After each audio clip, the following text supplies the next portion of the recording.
हम आधुनिक भारत के बारे में बात करेंगे। चलिए शुरू करते हैं। आधुनिक इतिहास मध्य युग के बाद दुनिया का इतिहास है।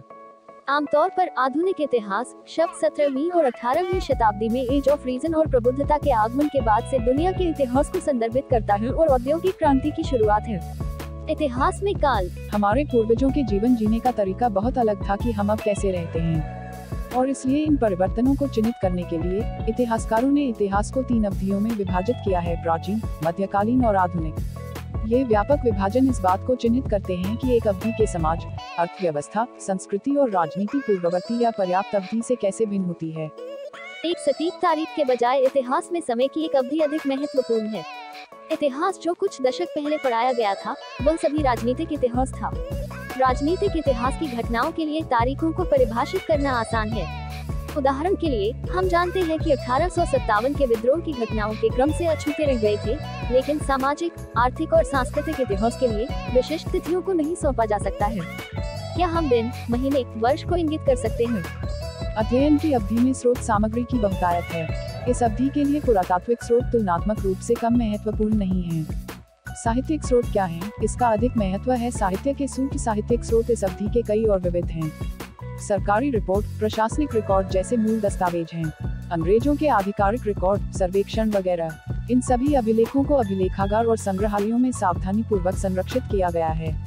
आधिकारिक रिकॉर्ड मुगलों ने पेश किया सब कुछ रिकॉर्ड करने की संस्कृति।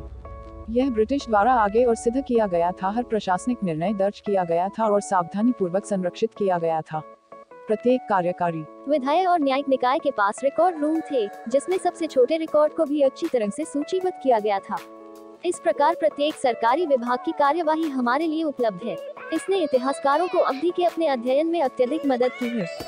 इस अवधि के कई आधिकारिक रिकॉर्ड अब भारत के राष्ट्रीय अभिलेखागार में संरक्षित हैं।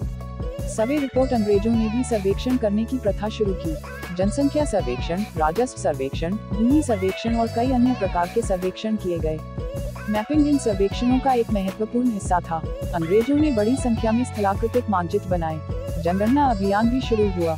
ये सभी रिपोर्ट हमारे पास उपलब्ध हैं। स्वदेशी रिकॉर्ड, दादा भाई नौरोजी ने भारत में गरीबी और अन ब्रिटिश नियम लिखा, जिसमें उन्होंने ब्रिटिश शासन के शोषणकारी स्वरूप पर प्रकाश डाला।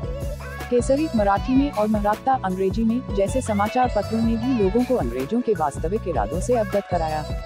जब राष्ट्रीय आंदोलन अपने चरम पर था, अंग्रेजों ने प्रेस को दबाने की कोशिश की, हालांकि वे असफल रहे थे।